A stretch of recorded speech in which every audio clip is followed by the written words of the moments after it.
Al-Iman TV, sarana penyubur keimanan. Bismillah, alhamdulillah, wassalatu wassalamu ala rasulillah wa ala alihi wa sahbihi wa man wala wa la hawla wa la quwata illa billah, amma ba'd. Kaum muslimin dicinta iman yang dimuliakan Allah Azza wa Jal, alhamdulillah pada kesempatan malam ini kita masih diberi kesehatan oleh Allah Azza wa Jal. Kita masih diberi ketetapan al-iman dan kita senantiasa memohon kepada Allah Azza wa Jal ilmu, ketetapan al-iman, serta kita memohon kepada Allah Azza wa Jal untuk diberi taufik dalam mengamalkan ilmu-ilmu yang kita ketahui. Kaum muslimin dicinta iman yang dimuliakan Allah Azza wa Jal, pertemuan yang ketiga insyaAllah tentang kitab Taqribul Faraid Dr. Abdurrahman ibn Sulaiman Asy-Syamsan hafizahullah. Bahasan malam ini insyaAllah tentang pokok-pokok dasar ilmu faraid, tentang ilmu waris. Apa saja yang mesti difahami? Yang akan disampaikan di sini ada 4 hal sebelum kita membahas ahli waris laki-laki dan ahli waris perempuan. 4 hal ini yaitu tentang sebab kewarisan apa saja. Karena sebagian masih rancu.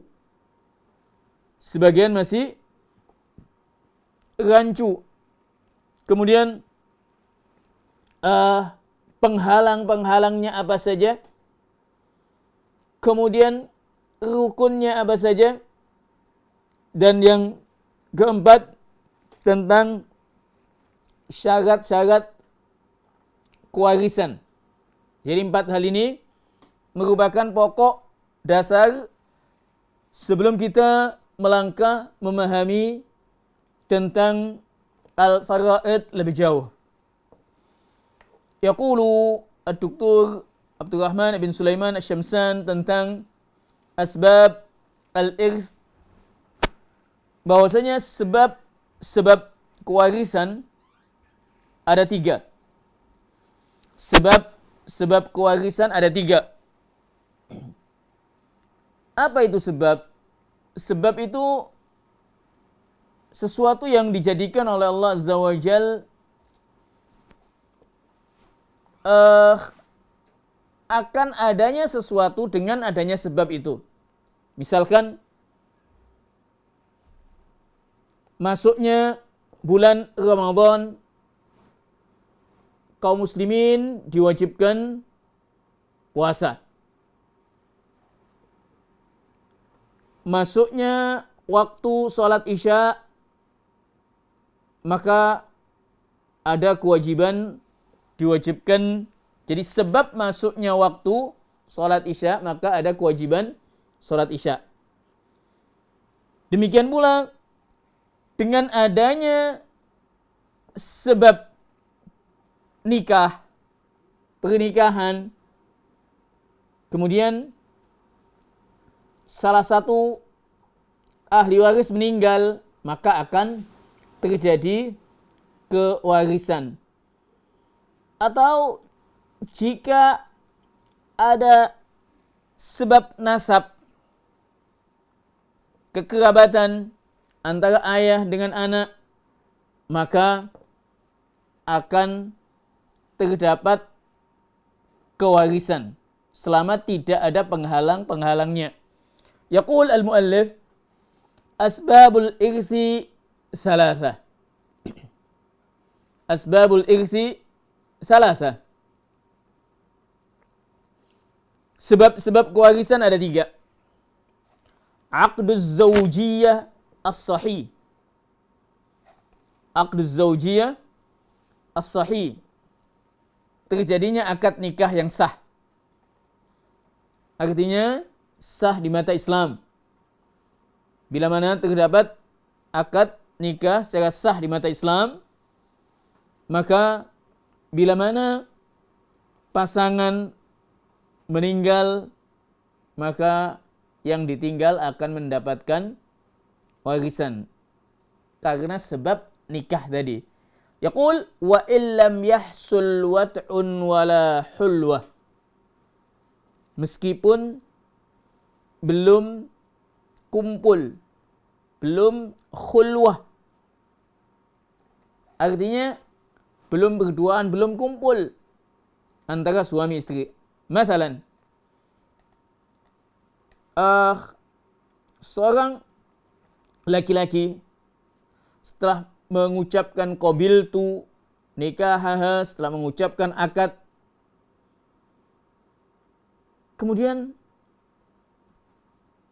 sorenya setelah akad atau setelah akad berlangsung 2 jam katakanlah, meninggal, maka istri dalam hal ini mendapatkan hak atas apa yang dimiliki oleh suami yang meninggal, walaupun belum terjadi kumpul. Demikian pula sebaliknya, ketika seorang laki-laki tadi setelah mengucapkan qabiltu, lalu wanita yang sebagai istrinya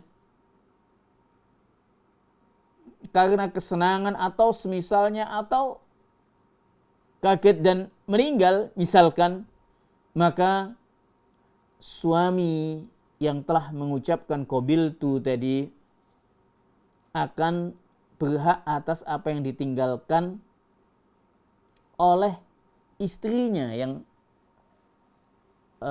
meninggal, walaupun belum terjadi al-khulwah, walaupun belum kumpul atau bersenggama atau berhubungan. Qala Allah Ta'ala, adapun dasar dalam hal ini dalilnya adalah surat An-Nisa ayat yang ke-12. Walakum nisfu ma taraka azwajukum.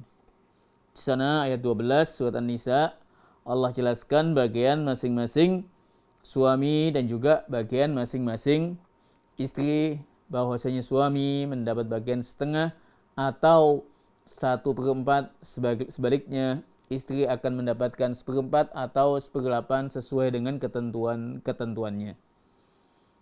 Ayat ini akan selalu kita sampaikan insyaallah ketika kita membahas al-faraid. Dan sejatinya talib ilm, penuntut ilmu, ketika mempelajari al-faraid, sejatinya dia telah menghafal 3 ayat yang menjelaskan akan bagian-bagian al-faraid, bagian-bagian ahli waris yang telah ditetapkan oleh Allah. Surat An-Nisa ayat yang ke-11, An-Nisa ayat yang ke-12, dan penghujung An-Nisa ayat 176. Ayat 176 di penghujung surat An-Nisa. 3 ayat ini adalah ayat yang utama, yang di sana dijelaskan tentang bagian-bagian kadar ketentuan ahli waris. Bagian setengah, 1/4, 1/8, 2/3, 1/3, dan juga 1/6. Qal al-muallif wal mar'atu takunu zawjatan bi mujarradil 'aqdi hatta walau lam yadkhul biha. Seorang wanita akan sah menjadi istri hanya dengan akad. Hanya dengan akad. Ketika telah terjadi akad, ketika wali mengucapkan kepada mempelai laki-laki, ankahtuka wa zawwajtuka makhtubataka, ya. Ketika laki-laki tadi menjawab qabiltu, maka perempuan yang menjadi yang telah disebutkan dalam akad itu maka menjadi istrinya, walau lam yadkhul biha, walaupun belum sempat kumpul. Dalilnya hadis Nabi SAW diriwayatkan oleh Tirmidzi, dan ini yang menunjukkan akan dasar wanita yang telah dinikahi dengan sah, meskipun belum kumpul, akan mendapatkan hak. Di antaranya hadis yang diriwayatkan oleh Tirmidzi bahwasanya Nabi SAW telah memutuskan pada Barwa binti Washiq akan bagiannya dari suaminya, yaitu seperempat, wa huwa lam yadkhul biha, sedangkan dia belum dukhul, belum berhubungan, belum khulwah, belum Barwa. Nah, ini dalil yang menunjukkan bahwasanya istri akan mendapatkan hak dari suaminya yang meninggal ketika telah terjadi akad. Dan hak ini akan tetap menjadi hak selama tidak terjadi at-talaq. Yang kedua, as-tsani an-nasab. Sebab yang kedua yaitu an-nasab, yaitu kekerabatan, hubungan nasab antara si mayit pewaris dengan ahli waris.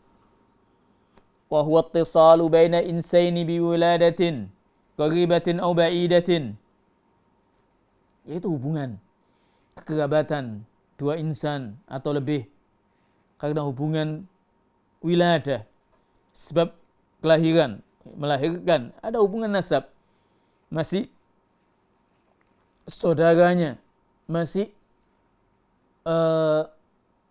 pamannya, masih keponakannya, atau masih sepupunya, yang itu ada ketentuan-ketentuannya, dan insya Allah akan kita jelaskan pada ahli waris laki-laki dan juga ahli waris perempuan.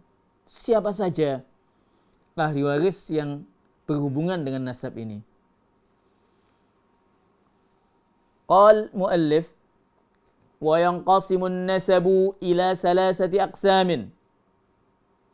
Adapun nasab terbagi menjadi 3 golongan.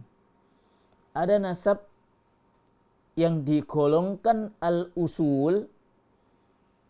Al-usul itu ahli waris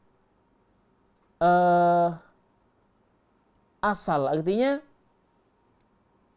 ayah, kakek, ibu, nenek yang ke atas. Ada al-furu', yaitu yang ke bawah atau cabang. Dalam hal ini anak-anak laki-laki, anak perempuan, cucu-cucu laki-laki dari anak-anak laki-laki, dan cucu-cucu perempuan dari anak laki-laki. Ini semua tergolong al-furu'. Kemudian yang ketiga adalah al-hawashi. Al-hawashi ini adalah ahli waris dari nasab selain yang asal, selain yang far', yaitu cabang, yaitu saudara-saudara, keponakan-keponakan, paman, dan juga sepupu-sepupu. Nah, inilah sebelum kita membahas lebih lanjut, kita mesti pahami apa hubungan ahli waris yang hidup dengan pewaris. Apakah hubungan anak dengan ayah, anak dengan ibu? Apakah hubungan nikah, sebagaimana tadi telah dijelaskan yang pertama, atau hubungan hawashi, sebab hawashi, atau furu' atau usul? Yang ketiga, di antara sebab kewarisan yang disepakati oleh ahlul ilmi, qal al-muallif al-wala'u wa huwa usubatun sababuha ni'matul mu'tiki ala raqiqihi bil 'idki. Jadi membebaskan budak. seorang yang membebaskan budak, laki-laki atau perempuan, yang mana budak tadi tidak memiliki ahli waris, lalu meninggal, maka majikan yang telah membebaskan budak memiliki hak al-wala, memiliki hak kewarisan, sebagaimana Nabi SAW sebutkan, innamal wala'u liman a'tak. Sesungguhnya perwalian itu miliknya siapa yang telah membebaskan. Siapa yang telah membebaskan budak tadi. Jadi sebab kewarisan ada 3. Sebab pernikahan yang sahih, yaitu suami atau istri nantinya. Yang kedua sebab nasab, dan ini yang akan banyak dijumpai, entah itu ayah, anak, entah itu ibu, nenek, entah itu saudara, keponakan laki-laki dari saudara laki-laki, atau paman, atau sepupu. Dan yang ketiga adalah al-wala, dan ini yang sedikit kita jumpai, jarang kita jumpai, mungkin ada di belahan bumi yang lain, wallahu alam. Adapun selanjutnya al-muallif mengatakan setelah sebab-sebab kewarisan, qal mawani' al-irs. Mawani' al-irs. Apa saja penghalang-penghalang kewarisan? Jadi sebelum kita mengetahui lebih lanjut, kalau kita telah memahami tadi sebab-sebabnya, apa saja sebab-sebabnya, yang wajib diketahui adalah penghalang-penghalangnya. Jika telah ada sebab, namun ada penghalangnya, maka tidak bisa dilaksanakan. Ketika telah masuk sholat waktu. Jadi ketika telah masuk sholat, telah masuk waktu sholat, ya, misalkan sholat al-isya misalkan. Namun perempuan ini haid,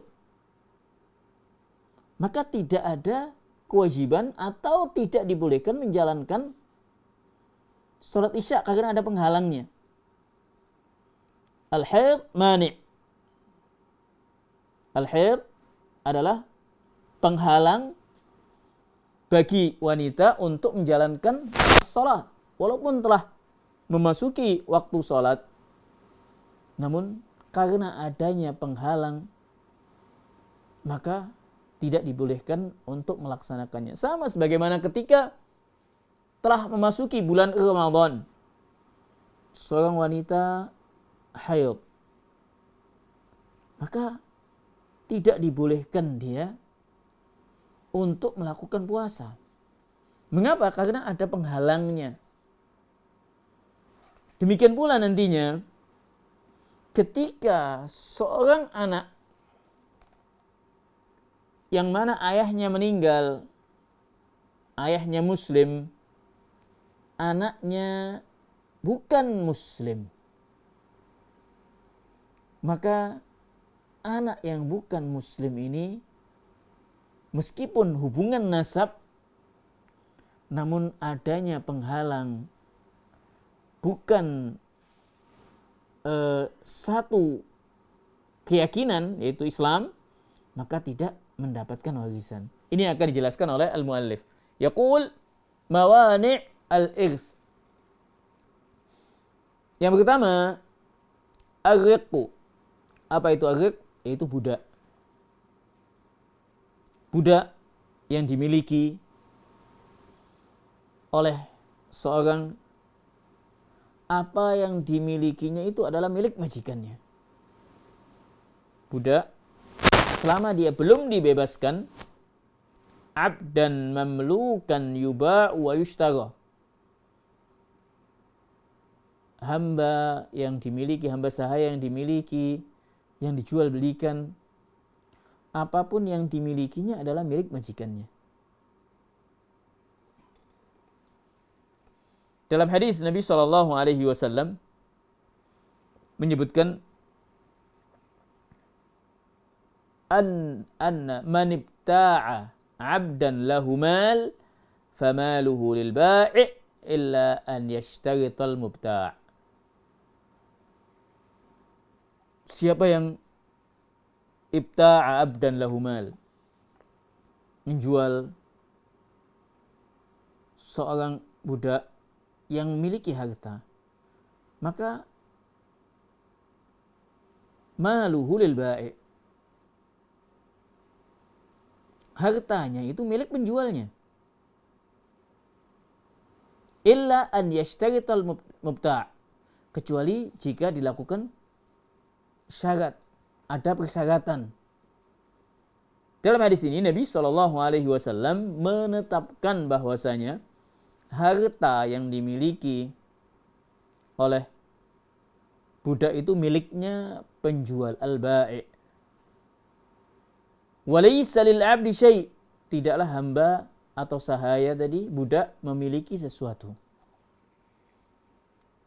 Jadi ar-riq, budak, adalah penghalang yang pertama akan kewarisan. Yang kedua, al-qatlu.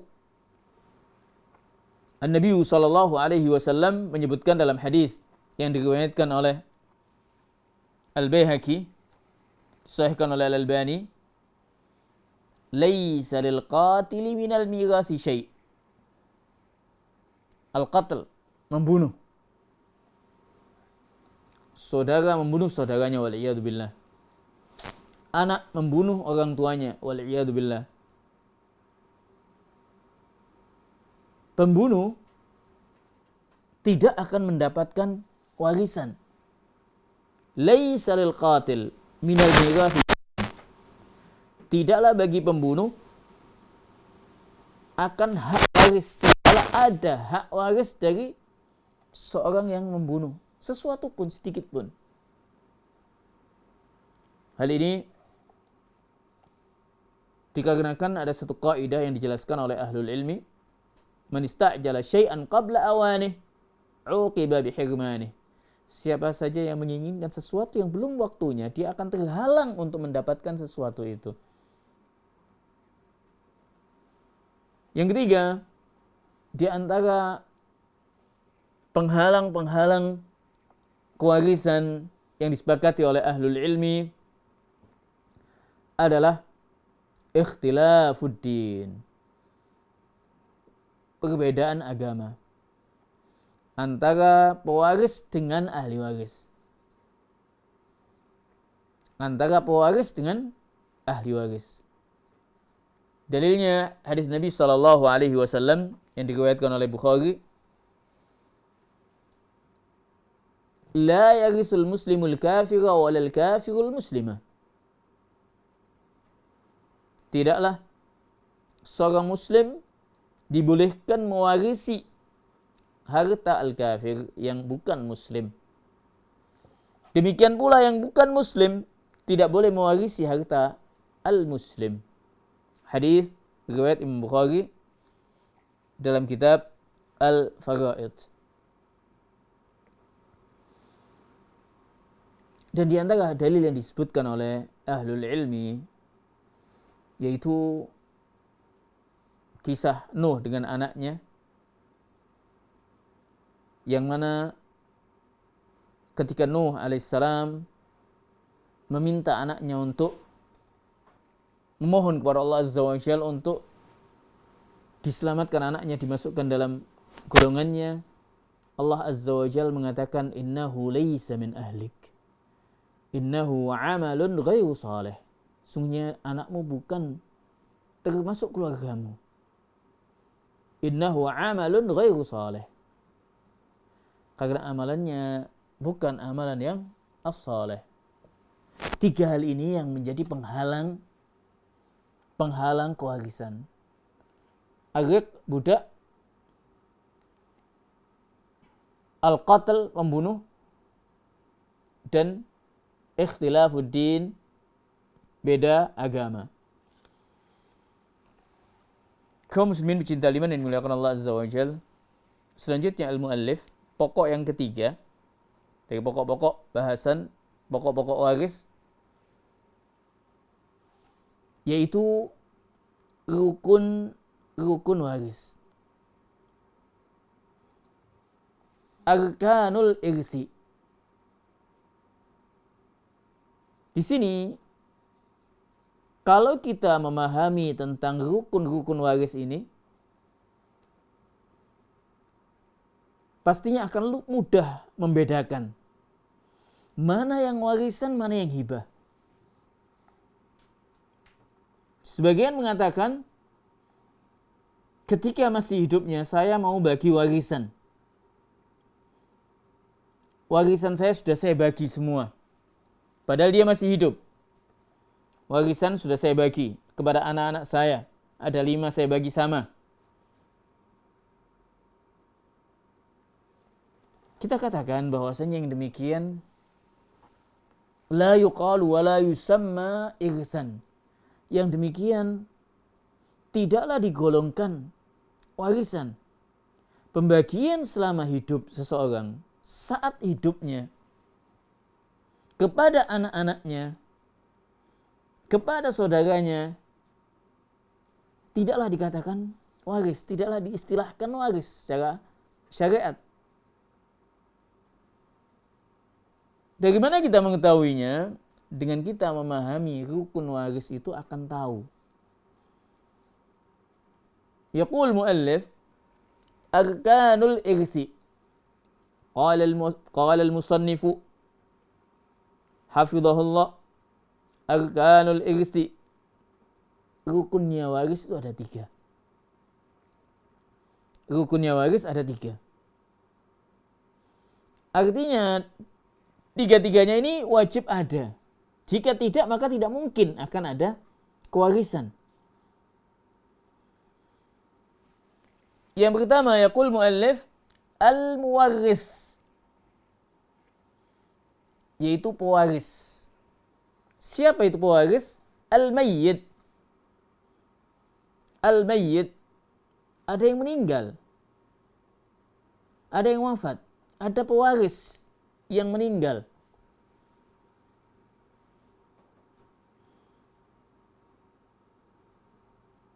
Yang kedua, al-waris. Yang kedua adalah ada ahli waris yang hidup. Jadi yang pertama ini ada pewaris yang meninggal. Ini ketentuannya meninggal, bukan masih hidup. Ada ahli waris yang hidup, yang kedua. Dan yang ketiga, al-malu al-mawrus, harta peninggalan. Jika ada pewaris, ada ahli waris, tidak ada harta, apa yang mau dibagikan? Jika ada pewaris, ada harta, tidak ada ahli waris, kemana mau dibagikan? Jika ada ahli waris, ada harta, tidak ada mayit, tidak ada pewaris, itu pun tidak dikatakan waris, tidak dikatakan pembagian warisan, melainkan hibah, yang selalu kita jelaskan perbedaan hibah dengan warisan. Jadi hibah itu suatu pemberian di masa hidup. Di masa hidup sukarela, tidak ada tekanan, tidak ada paksaan, dan ada akad serah terimanya. Itu namanya hibah nantinya.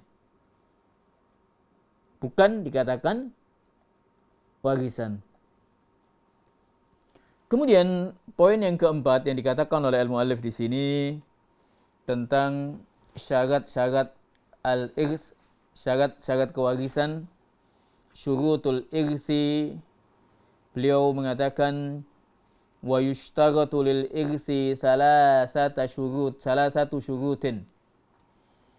Adapun syarat-syarat kewarisan ada 3. Jadi kalau tadi di awal kita katakan sebab-sebab kewarisan ada 3. Penghalang kewarisan ada 3. Rukun waris ada 3. Dan syarat-syarat kewarisan ada 3. Yang pertama, mautul muwarisi haqiqatan au hukman. Wafatnya pewaris baik secara hakikat, secara jelas, dengan dilihat oleh mata, dengan kabar yang mutawatir, dengan kesaksian 2 laki-laki yang adil. Nah, ini mayit, ada yang meninggal dengan nyata.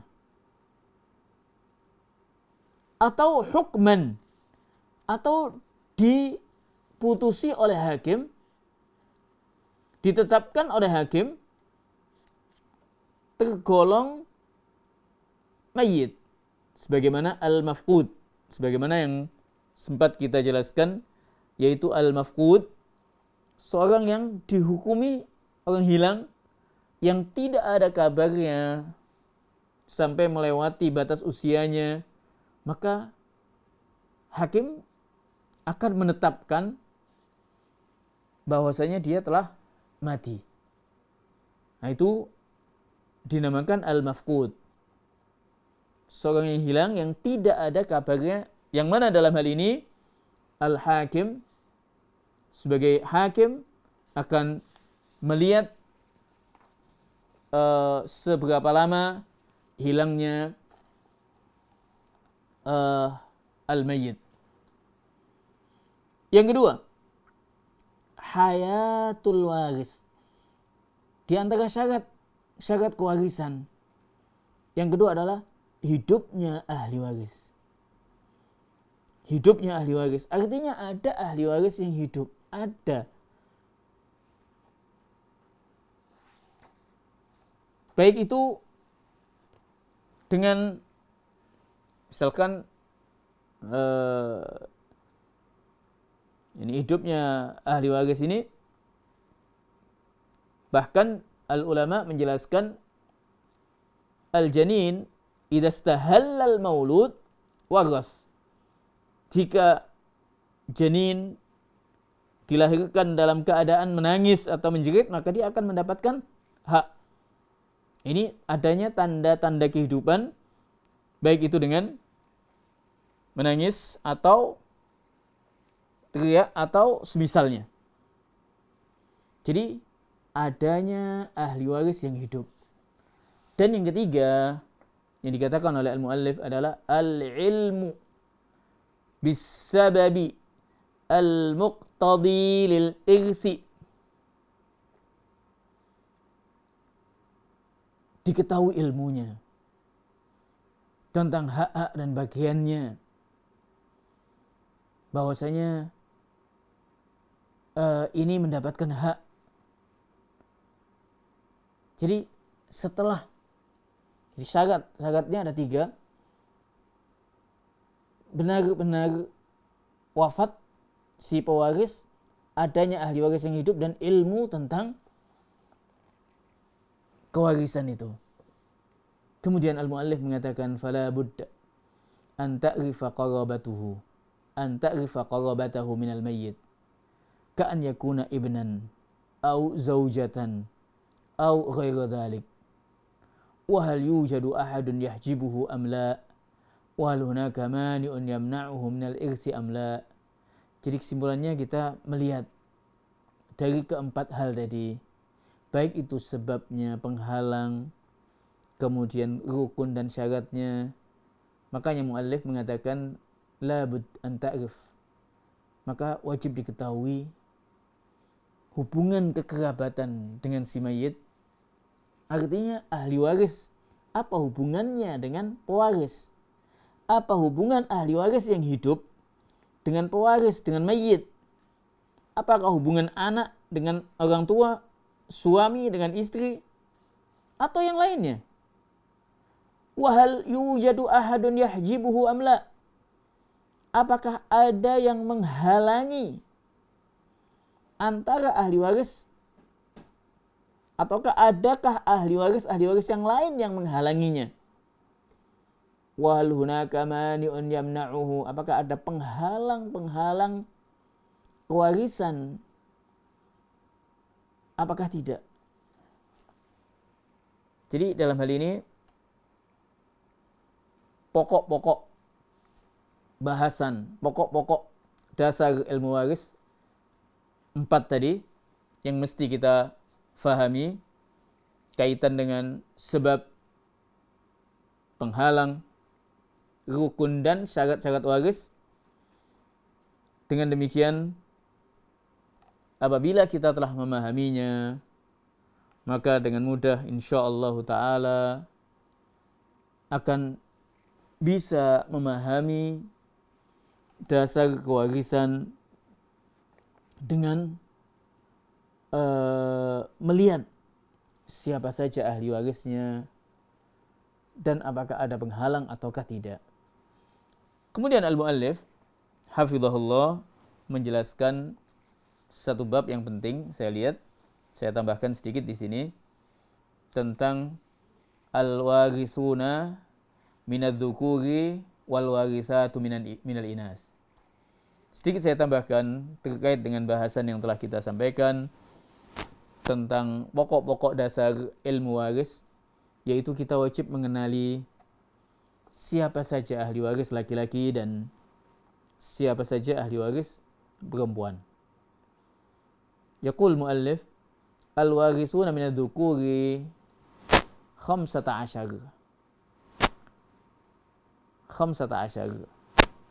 Di sini memang dijelaskan oleh muallif bahwasanya ahli waris laki-laki kalau secara singkat ada 10, namun secara keseluruhan ada 15. Kita sebutkan yang 15 saja.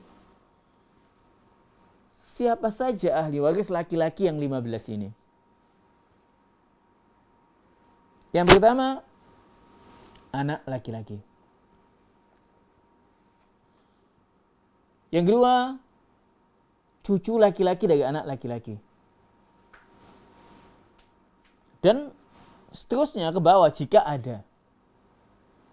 Dan keturunan ke bawah dari laki-laki jika ada. Yang ketiga, ayah. Yang pasti saya ulangi, anak tadi anak laki-laki, anak kandung. Jadi anak laki-laki ini adalah anak kandung. Bukan anak angkat, bukan anak pungut, bukan anak sambung, ya. Anak kandung si mayit. Cucu laki-laki dari anak laki-laki. Dan seterusnya dari garis keturunan laki-laki ke bawah dari garis keturunan laki-laki. Yang ketiga adalah ayah. Ayah di sini pun ayah kandung si mayit. Bukan ayah angkat atau ayah sambung. Kemudian kakek. Kakek yang dimaksud adalah kakek dari jalur ayah. Kakek dari jalur ayah. Kemudian yang ke-5, saudara laki-laki kandung. Saudara laki-laki kandung. Yang ke-6, saudara laki-laki yang sebapak. Yang ke-7, saudara laki-laki seibu. Yang ke-8, anak laki-laki saudara laki-laki kandung. Keponakan laki-laki dari saudara laki-laki kandung. Yang ke-9, anak laki-laki dari saudara laki-laki yang sebapak. Atau keponakan laki-laki dari saudara laki-laki yang sebapak. Yang ke-10, paman kandung, al-am, asy-syaqiq. Yang ke-11, al-am li'ab, paman yang sebapak. Ke-12, anak laki-laki paman kandung. yaitu sepupu laki-laki dari paman kandung. 13, anak laki-laki dari paman yang sebapak, sepupu laki-laki dari paman yang sebapak. Yang ke-14, suami. Dan yang ke-15, laki-laki yang membebaskan budak. Kalau kita lihat, kalau kita amati 1 sampai 13 dari ahli waris laki-laki adalah disebabkan nasab. Adapun yang ke-14 tadi sebab nikah, dan yang ke-15 sebab membebaskan budak. Nah, ini wajib diketahui. Wajib diketahui. Lalu apakah ke-15 ahli waris ini jika ada semuanya akan mendapatkan hak warisan? Mungkin sebagian menanya-nanya. Kalau tadi disebutkan ada 15 ahli waris laki-laki, jika semuanya ada, apakah akan mendapatkan semuanya? Jawabannya tidak. Tidaklah ke-15 tadi akan mendapatkan hak, melainkan yang mendapatkan hanya suami, ayah, dan anak laki-laki. Hanya 3. Nah, itu nanti akan kita jelaskan dengan contohnya insyaallah ta'ala. Intinya kita faham siapa saja ahli waris itu. Sebetulnya ini ada bagannya, insyaallah nanti kita bagikan yang menginginkannya bisa didapat di Al-Iman lah. Adapun ahli waris wanita, dikatakan oleh muallif, ahli waris wanita ada 10. Ada 10. Siapa saja mereka? Yang pertama adalah anak perempuan. Yang pasti anak kandung. Anak kandung si mayit. Anak perempuan kandung. Yang kedua, cucu perempuan dari anak laki-laki. Jadi cucu perempuan dari keturunan dalam. Cucu perempuan dari keturunan anak laki-laki, cucu dalam. Yang ketiga adalah ibu. Yang keempat adalah nenek dari jalur ibu. Yang kelima, nenek dari jalur ayah. Yang keenam, saudara perempuan kandung. Yang ketujuh, saudara perempuan sebapak. Yang kedelapan, saudara perempuan yang seibu. Yang ke-9, istri. Dan yang ke-10, perempuan yang membebaskan budak. Kalau kita perhatikan 1 sampai 8 sebabnya adalah nasab. Masih ada kekerabatan. Masih ada nasab kekerabatan dengan si mayit. Adapun poin yang ke-9 istri sebabnya adalah an-nikah, dan poin yang ke-10 adalah disebabkan al-wala, yaitu membebaskan budak. Yang menjadi pertanyaan, apabila 10 wanita ini ada, apakah semua mendapatkan hak waris? Tidak. Tidak. Dan insyaallah akan kita lanjutkan sesi ahli waris laki-laki dan ahli waris perempuan di pekan mendatang insyaallah dengan contoh-contohnya, dengan beberapa latihan insyaallah taala. Dan mungkin selanjutnya dijelaskan pula akan bagian masing-masing. Dan inilah ilmu al-faraid, mengetahui ahli waris. Sebagaimana definisi yang telah kita jelaskan ya. Apa itu ilmu faraid? Ilmun yu'rafu bihi man yaris wa man la yaris wa miqdaru kulli warisin minat tarikah. Satu ilmu yang dengannya diketahui siapa ahli waris dan siapa yang bukan ahli waris. Dengan kita mempelajari ilmu ini, kita akan tahu, oh ini ahli waris, ini bukan. Dan kita pun akan mengetahui hak-hak masing-masing. Ahli waris ini mendapatkan hak sekian. Yang satunya tidak mendapatkan hak karena adanya penghalang. Inilah akan diperoleh dengan kita mempelajari ilmu al-faraid. Batasan-batasan ahli waris siapa saja, hak-hak yang didapat, kadar yang telah ditetapkan oleh Allah Azza wa Jal, berapa akan yang ditetapkan oleh Allah disebutkan dalam faraid. Demikian pula siapa yang terhalang dan siapa yang mendapatkan pun akan didapat dengan kita mempelajari ilmu al-faraid. Ini yang bisa kita sampaikan pada kesempatan malam ini tentang pokok-pokok dasar ilmu al-faraid, dan insyaallah di pertemuan mendatang kita akan jelaskan ulang tentang ahli waris laki-laki dan perempuan serta sekilas contoh-contoh jika mereka semua ada, siapa saja yang berhak mendapatkannya. Ini akan kita bahas insyaallah di pertemuan mendatang. Aqulu qauli hadza wallahu taala a'la wa a'lam.